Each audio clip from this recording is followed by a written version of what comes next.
This is my INTEX pool, and I'm going to show you guys how I did it, because I had to put it on a hill, a small hill, and I got it leveled out pretty good. So this is what I did.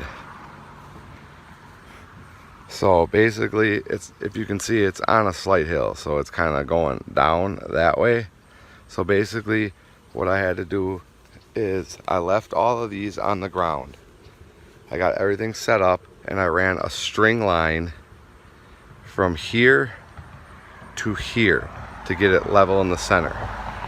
So basically what I had to start doing is I had these RV blocks, and I braced them up, and I put some camping, like tent stakes in there, and I drilled a small hole and put a 3-inch screw in there to hold that from pulling out.